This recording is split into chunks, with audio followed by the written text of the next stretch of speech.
Pues continuamos con el otro tema que va muy ligado al tema anterior, que es tromboembolismo pulmonar.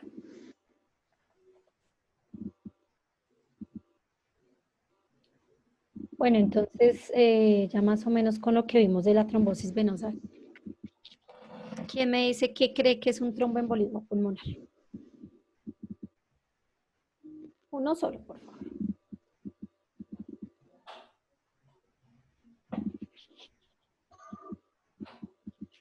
Jefferson, ¿vas a hablar? No sé, algunos coágulos a los pulmones. Sí. Sí, muy bien. Gracias, Natalie. Entonces, el tromboembolismo pulmonar, como su nombre lo indica, es una oclusión total o parcial de la circulación. ¿Por qué? Porque se ha formado un trombo o un coágulo a nivel del pulmón. Entonces, si ustedes se dan cuenta aquí en la imagen, ¿qué es lo que pasa? Que el coagulito, mire cómo está ocluyendo aquí, estas arterias, y ese coágulo proviene precisamente de una circulación venosa sistémica, o sea que puede ser secundaria a aquella trombosis que tenía el paciente venosa profunda, que el coágulo no se trató de pronto a tiempo, el coágulo se desprendió y se fue hacia las arterias pulmonares, hacia las venas pulmonares, ¿sí? Entonces puede afectar cualquier parte de la rama pulmonar o también todo lo que tiene que ver con las cavidades, porque ustedes saben que todo es un sistema que se conecta y las venas y arterias que salen del corazón llevan sangre a los pulmones y oxígeno. Entonces, se colapsa, digamos que toda esta área, pues porque el trombo está ocluyendo y ya vamos a ver qué implicaciones o complicaciones puede presentar estos pacientes. Entonces, la incidencia está entre el 0.01% en personas jóvenes a 1% en personas mayores de 60 años. Si ustedes se dan cuenta comparativamente con la trombosis venosa, es una incidencia mucho menor porque digamos que afortunadamente muchas de las trombosis venosas profundas se detectan a tiempo y evitan eh, que llegue hasta este punto de complicación porque el tromboembolismo pulmonar pues es mucho más peligroso que la trombosis venosa profunda, pues por las implicaciones que tiene a nivel pulmonar. Entonces, lo que les decía, más o menos la mitad de los pacientes con trombosis venosa profunda, que fue la que vimos anteriormente, se presentan tromboembolismo pulmonar. Es muy fácil realmente en el sistema circulatorio que un coágulo se desprenda y se vaya y se aloje en las arterias pulmonares. Entonces, por eso a los pacientes con trombosis venosa hay que tratarlos a tiempo para evitar que esto ocurra. La gran mayoría de los pacientes, ¿cuál es la sigla de tromboembolismo pulmonar? Es TEP, como lo ven en la segunda gráfica. Esta es la sigla para definir el tromboembolismo pulmonar. Entonces son asintomáticos. ¿Qué significa esto? Que no presentan síntomas, que uno pueda estar sospechando que el paciente esté cursando por un tromboembolismo. Entonces puede que ya esté afectado, pero el paciente es asintomático, no presenta síntomas premonitorios de que esté presentando la afectación. Y la estratificación de riesgo se hace en pacientes médicos y quirúrgicos, por lo que hablábamos de la trombosis venosa, generalmente son pacientes con más riesgo, los pacientes que están en reposo prolongado en cama, o pacientes que están en un posoperatorio de una cirugía. Entonces, los factores de riesgo, pues en su gran mayoría para que el paciente pueda llegar a un tromboembolismo pulmonar son pacientes parapléjicos, por ejemplo, también quirúrgicos por su quietud. por el tiempo tan prolongado y extenso que tienen que permanecer inmóviles en una cama.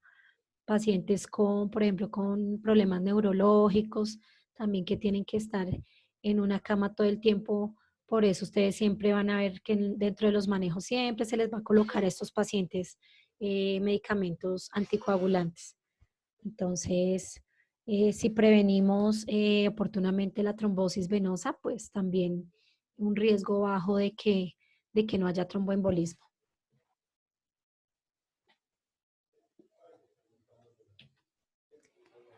¿Qué exámenes o paraclínicos nos pueden a nosotros ayudar a dar una visión de que se trata de un tromboembolismo pulmonar? Entonces, uno de ellos es el electrocardiograma. Entonces, pueden haber cambios en los segmentos de la onda T, que es la onda que ustedes ven acá en el dibujito, la que les explicaba la vez pasada que parece como una montañita, pero no es puntuda. Y en el segmento ST, digamos que hay cambios, pueden verse cambios reflejados y de taquicardia sinusal, del taquicardia en uno de los puntos del corazón específicos. Entonces, el electrocardiograma por sí solo, pues no nos va a decir que si el paciente tiene un tromboembolismo, pero nos puede dar indicio de que algo está pasando también que está afectando la parte eléctrica del corazón. Uno de los laboratorios que sí nos puede dar mucha digamos que luz de que puede estar pasando algo a nivel pulmonar es la gasimetría o lo que nosotros llamamos y conocemos como los gases arteriales. ¿Por qué? Porque nos va a mostrar que el paciente está con una hipoxemia, es decir, que el nivel de oxígeno está bajo en sangre. Nos va a mostrar, nosotros en los gases arteriales podemos ver varias cosas. Podemos ver el pH, podemos ver algo que se llama el dióxido de carbono. Entonces, estos se van a ver alterados si hay algún problema ya respiratorio importante. Entonces, por ejemplo, hipocapnia, ese término se refiere a que está bajito el dióxido de carbono en la sangre. Va a haber aumento en la diferencia entre alveolo arterial de oxígeno, entonces en los gases arteriales se va a ver alterado absolutamente todo. Se va a ver alterado el pH, el dióxido de carbono, el oxígeno y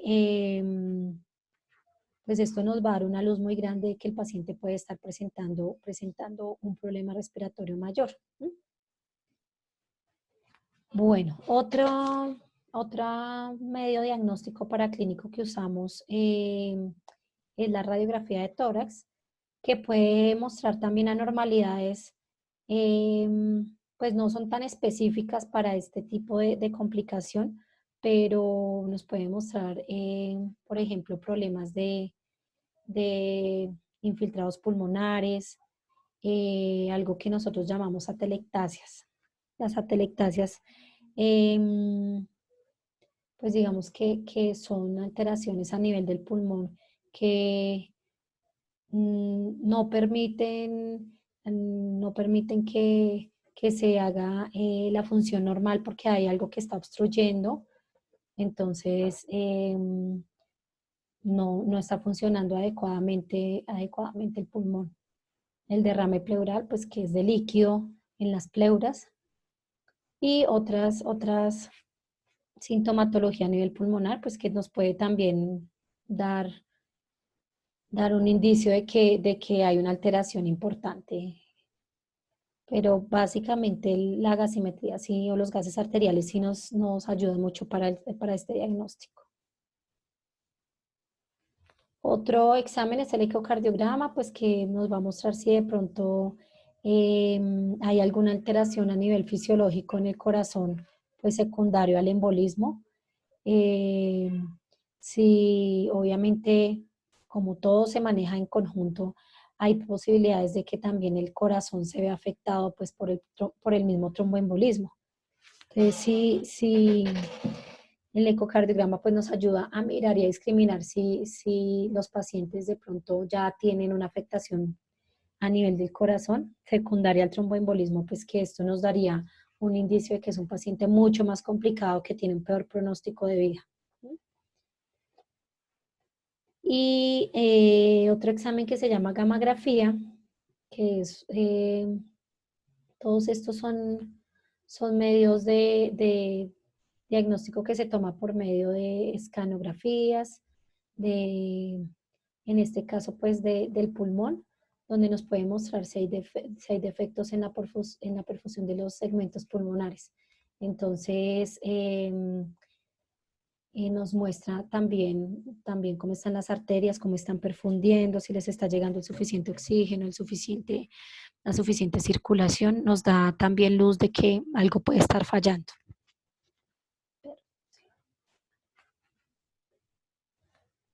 ¿Alguna pregunta?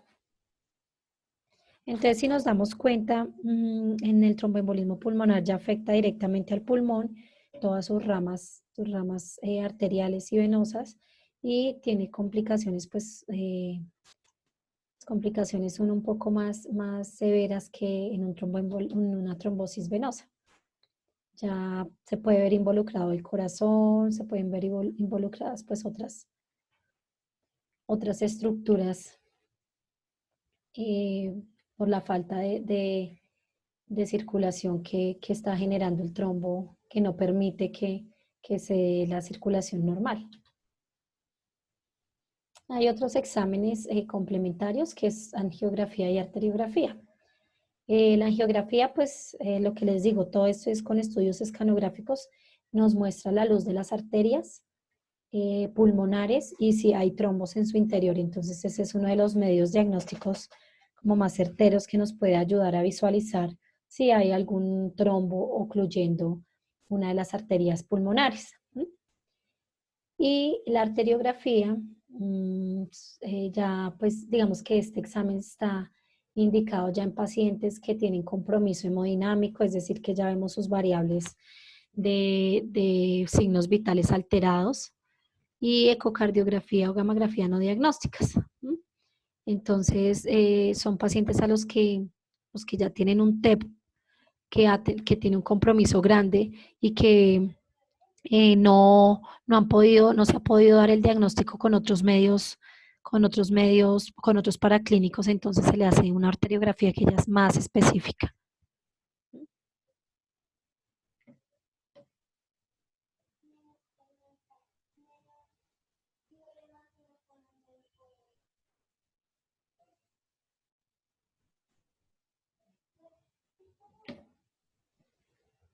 ¿Alguna duda hasta acá, chicos?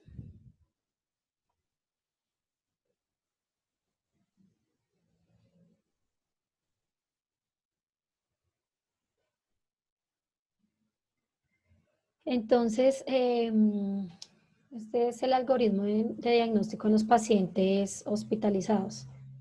Entonces, se les puede hacer, digamos que con los pacientes que tienen probabilidad de desarrollar tromboembolismo pulmonar, se les hace una gammagrafía pulmonar o un angiotac. Si sale normal, pues ya queda descartado el embolismo pulmonar. Eh, puede salir, puede salir anormal, no con un diagnóstico confirmado, sino que sale anormal, sale alterado. Y para esto, pues, en caso de que sea así, se debe tomar un Doppler. Un Doppler para mirar que si tiene una trombosis venosa profunda inicialmente. Entonces, si no tiene una trombosis venosa profunda, pues ahí ahora sí que descartarle que no vaya a tener un tromboembolismo pulmonar. Entonces, para esto se le hace ya la angiotac o la angiografía o arteriografía, dependiendo pues el caso. Entonces, hay que descartar o trombosis venosa o tromboembolismo pulmonar. Esa es básicamente una de las dos condiciones que puede estar, por la que la gamografía puede salir anormal. Y pues ya si sale confirmado, puede salir con una gamografía inicial el diagnóstico, entonces ya se dice que es un tromboembolismo pulmonar y pues ya se inicia el tratamiento.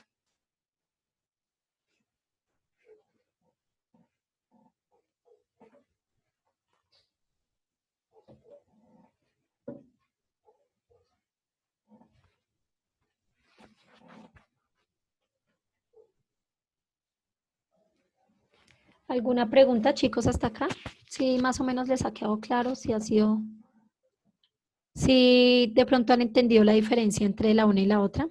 Es que lo que hablábamos la vez pasada, pues la idea es que no se genere confusión y que lo que ustedes me manifestaban, que de pronto con tanto tema se crucen la información, sino que tengan como claro que cada cosa, como por lo menos como es la manifestación de cada una de las enfermedades que pueden tener nombres parecidos, pero pues se comportan diferente. Entonces sí, por lo menos que eso les quede claro, que si bien las dos se manifiestan por formación de trombos, que tengan ustedes claro la diferencia entre la que es por trombos periféricos o la que es por ya trombos a nivel del pulmón. Entonces sí, eso es lo más importante que tengan claro.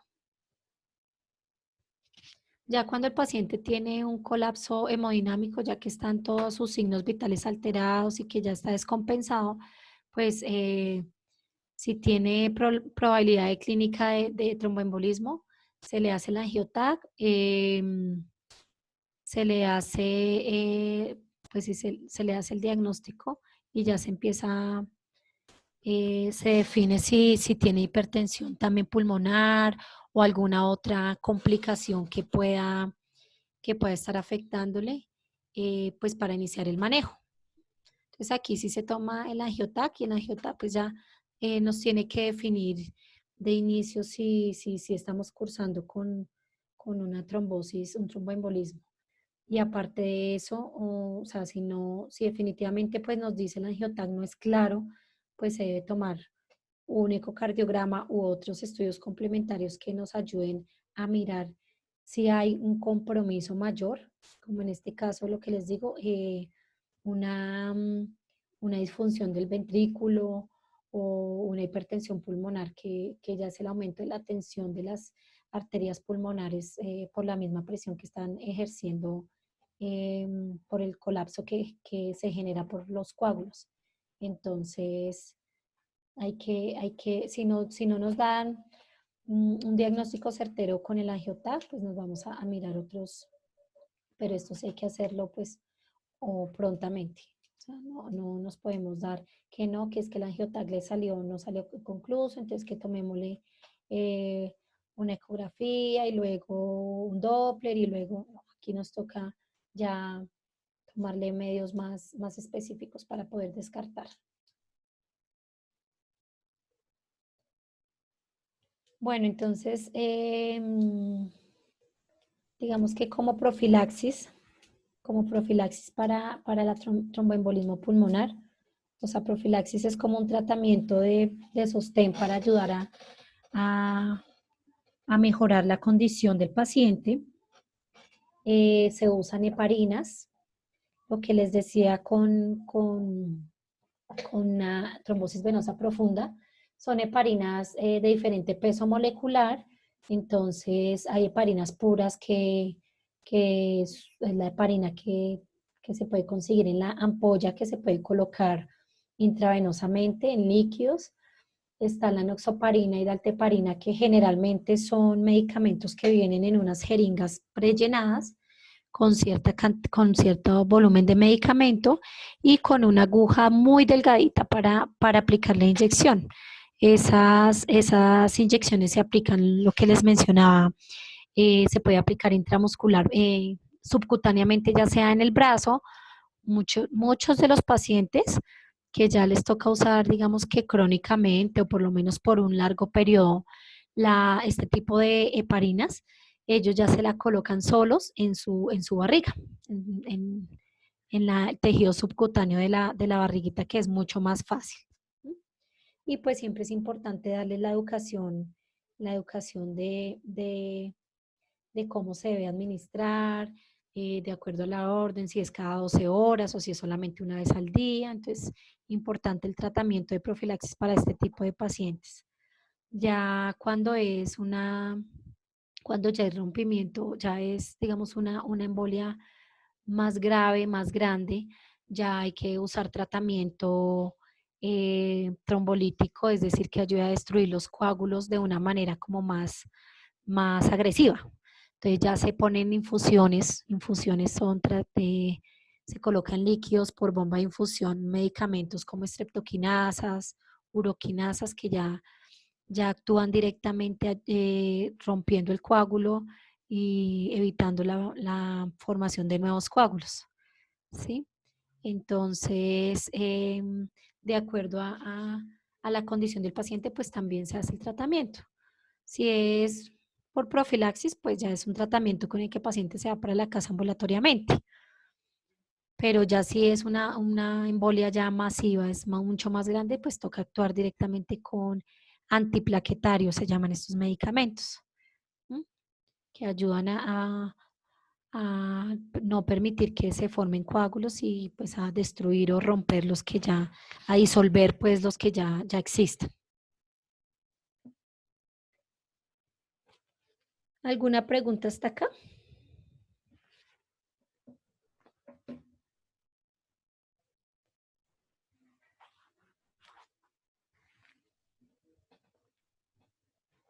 Listo. ¿Qué cuidados de enfermería nosotros debemos pues como tener presentes para el manejo de este tipo de pacientes? Entonces es importante evaluar el dolor torácico. También son pacientes que pues por la dificultad que presentan pueden estar con un dolor intenso. eh, Qué tan intenso puede ser el dolor, en dónde está localizado, cuánto cuánto le dura ese dolor, qué tipo de dolor es. Pues siempre es importante hacer un buen interrogatorio inicial al paciente, una buena valoración clínica, pues que nos permita determinar si es un paciente pues que puede estar presentando esta patología. Auscultar los sonidos pulmonares, entonces lo que les decía, pues de pronto se van a encontrar con que están disminuidos los ruidos pulmonares, los sonidos pulmonares, o que de pronto ustedes escuchan agüita, que de pronto haya un derrame y se pueda percibir, mirar cómo respira el paciente, mirar si está con dificultad respiratoria o si está respirando muy rápido o si se siente con ahogamiento. Mirar también y evaluar cómo está su parte de oxigenación de los tejidos, ¿sí? Entonces, si el paciente está pálido, si está con un color tono medio morado en la piel, cianosis, o si el llenado capilar está lento, que esta prueba se hace pues tomándole las extremidades, en este caso los dedos, pues para mirar si se le hace presión y si llena nuevamente eh, rápidamente el capilar, pues está normal, pero si se demora en volver a llenar, pues ya nos damos cuenta que está con una perfusión capilar baja, disminuida. Vigilar siempre pues los laboratorios para ver si de pronto hay cambios en ellos o cambios en la oxigenación o de pronto el paciente presente complicaciones. Entonces siempre hay que estar evaluando también esta parte respiratoria sobre todo.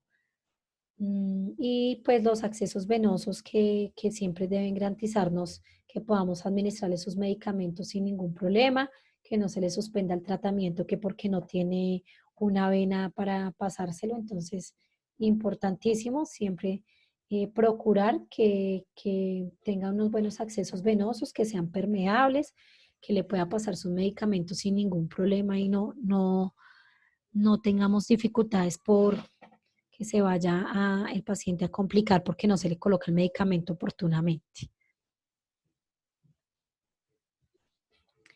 Posición semi-Fowler. Entonces, ¿sí saben cuál es esta posición?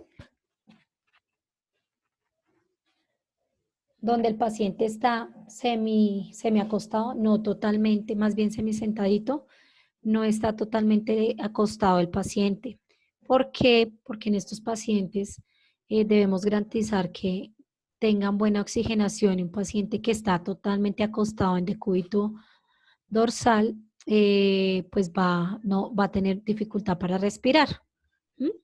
Pues por el mismo problema pulmonar. Entonces, en este paciente y en todos los pacientes que tengan siempre problemas pulmonares, problemas respiratorios, es importante tener en cuenta que hay que tenerlos en una posición semi-Fowler que garantice que el paciente puede respirar bien, puede oxigenar bien, que no vaya a tener dificultad para respirar.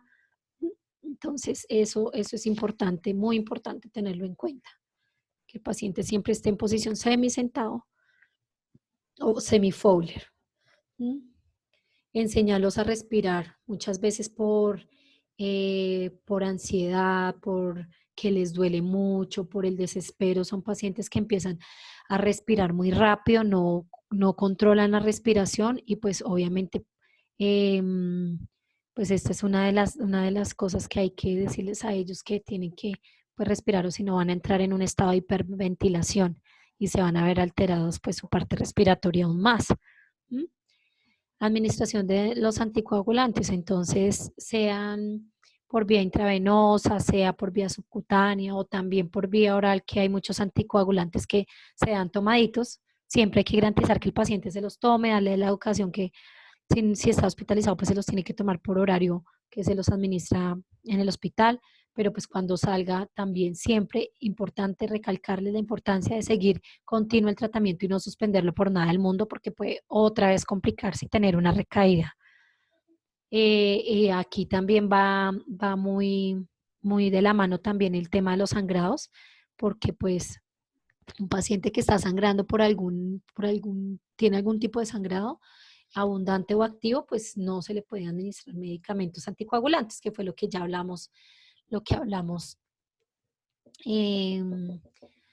Hay pacientes que pueden presentar efectos adversos con los medicamentos, pero entonces la idea es pues que estos se pueden presentar con las primeras administraciones de medicamentos.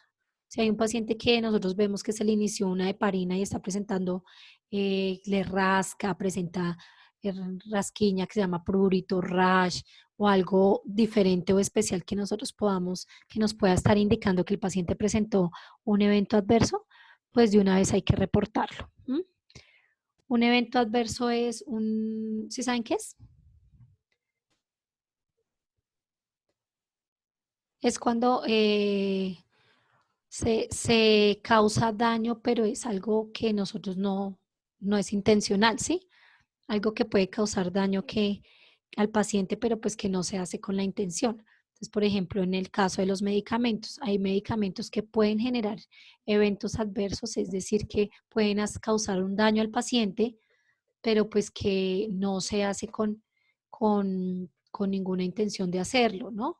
En muchos casos, muchos medicamentos pueden producir eventos adversos importantes que nosotros como enfermeros y como los cuidadores que estamos ahí con el paciente tenemos que mirar, ser precavidos y detectarlos a tiempo. Em, si nosotros vemos que el paciente está consciente, alerta, pues a pesar de su condición y su dolor y su dificultad para respirar, pero el paciente está alerta, pues estamos tranquilos. Ya cuando ustedes evidencien que el paciente empieza no los reconoce o empieza a decir incoherencias o a presentar signos de desorientación como en dónde estoy, quién soy, o se empieza a agitar, también es importante revisar si algo a nivel neurológico también está pasando. Que un paciente esté esté normal, consciente, alerta, orientado, Glasgow 15-15, y que de un momento a otro empiece a presentar estas alteraciones, pues son de cuidado en el sentido de que hay que informar oportunamente. Y lo otro son pacientes que pueden presentar riesgo de caída. ¿Por qué? Pues porque por su misma agitación y por su misma desorientación. Entonces, con estos pacientes es importante, como norma de seguridad, subirle las barandas, colocar almohadas, para evitar y prevenir lesiones que, que se pueda caer de la cama, que eso es un evento adverso que es muy, uno no pensaría, pero es muy común. Entonces, ustedes, pues digamos que ya estamos tocando este tema específicamente cuando ustedes tienen, cuando ustedes entren a trabajar a un lugar, ustedes no van a tener solamente un paciente. Es decir, si ustedes trabajan en un servicio de urgencias, por ejemplo, pues ustedes van a recibir su paciente, van a hacerle lo que lo que tenga que hacerle, estabilizarlo y demás, y ya cuando lo estabilicen, va a ser un paciente que van a estar monitorizando, pero resulta que ustedes tienen su paciente ya organizado, tranquilo, ya está, y llega otra urgencia. Lamentablemente en los servicios de urgencias hoy en día no hay tanto personal como para decir es que una enfermera con cada paciente, y ustedes saben que los servicios de urgencias son llenos, colapsan impresionantemente. Entonces,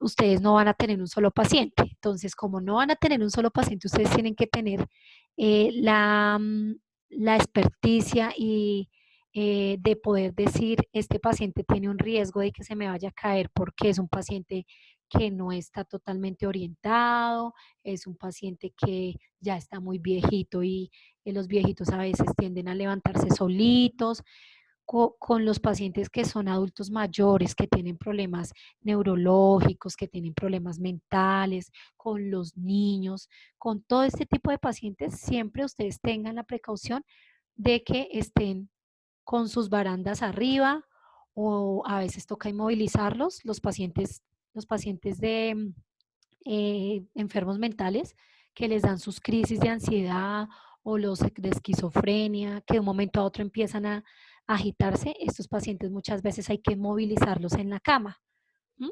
Para que no se vayan a caer. Los niños, si no están con acompañante, pues que obviamente cuando llegan al servicio llegan con familiar, pero a veces los familiares los dejan y se van a tomar alguito y los dejan solos, sin una baranda arriba, ahí en muchos hospitales lo que se usan son como inmovilizadores para los niños, como una especie de chalecos. Entonces es importante que ustedes como enfermeros estén, tengan la precaución de esos pacientes con alto riesgo, tenerlos inmovilizados o con barandas arriba o con todas las precauciones, porque son muy propensos a que se caigan. Y una de las cosas más grandes de eventos adversos que se ven en los hospitales son las caídas, ¿sí?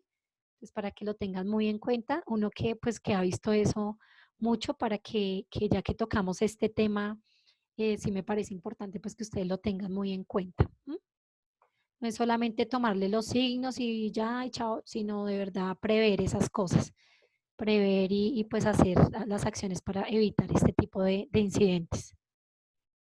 Listo. ¿Alguna pregunta acerca de este tema, chicos? Aprovechen y pregunten, pregunten.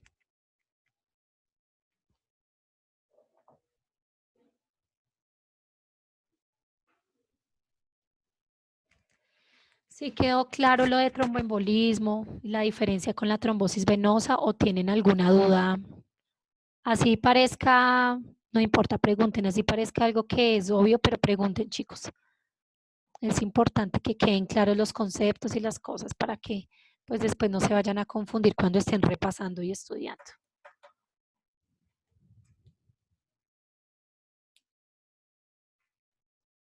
¿No? Listo. Entonces, bueno, si no quedó claro, voy a preguntar. En el, No, claro, en el, perdón. Dime.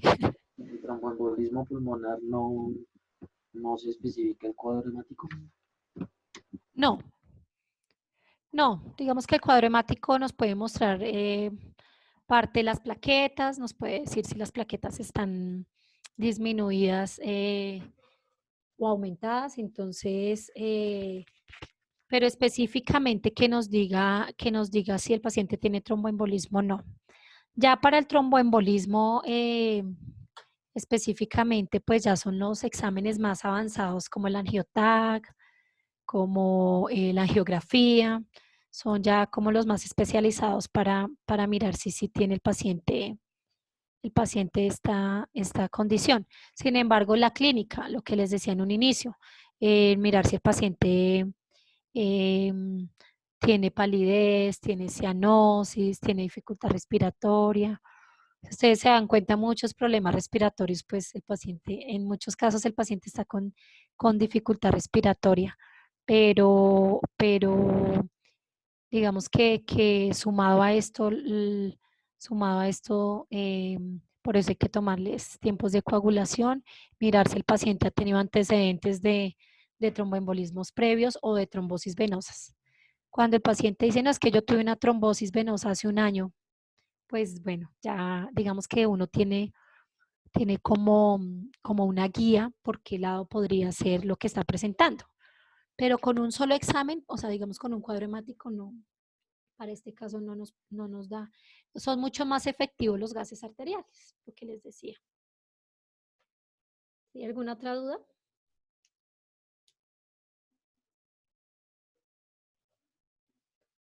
Listo. Bueno, chicos, ¿cómo se han sentido hasta ahora? ¿Si ha mejorado la cosa o no? ¿Igual de perdidos o igual de angustiados o qué? Cuéntenme, a ver. Ya la otra semana yo sé que con las exposiciones de ustedes va a ser súper y va a cambiar la técnica, va a cambiar todo, para que ustedes también sepan cómo es, cómo es estar del otro lado. Dime, Jefferson. No, profe, bien, bien, ya ¿Mm? le bajamos un cambio, como hicimos ahí. Sí, profe, ya se entiende un poco más claro como el tema, no vamos como tan rápido. Listo, perfecto. Gracias. Natalie, monitora, ¿tú qué tienes para decir? No, profe, sí, yo he sentido el cambio, la verdad. No sé los demás, pero pues sí, yo siento que ya pues no corres tanto, ya has ido bajando, entonces sí, profe, gracias. Bueno, no, esa es la idea, que ustedes ante cualquier cosa me digan con tiempo, o sea, me digan porque a veces uno como que, y se van a dar cuenta el día que expongan, que uno a veces, hay personas que hablan rápido porque pues son así sencillamente, entonces empiezan a explicar todo rápido y pues a veces uno necesita eso, como que le digan, no espere. ¿Mm? Y lo que les decía, igual estamos atrasados según mi programación, ya no me voy a guiar por la programación, voy a ir al ritmo de ustedes, que ustedes entiendan y que quede todo claro, ¿vale? Eso es lo importante. Listo, chicos. ¿Sí ves? Entonces hoy vamos a alcanzar a ver el último tema que se llama asma, que yo creo que ustedes lo han escuchado, de pronto han tenido algún familiar, algún conocido, algún amigo, ustedes mismos pueden sufrir de esta enfermedad, es muy común y pues también afecta principalmente a los pulmones. Profe, ya le va a acabar el tiempo de esta Sí, reunión. sí, sí, ya se me va a acabar el tiempo. Entonces ya nos volvemos a conectar porque ya se me hace raro que no se haya desconectado porque decía que queda un minutico. Igual ya la lista para... Ya la voy a terminar para volvernos a conectar, ¿listo?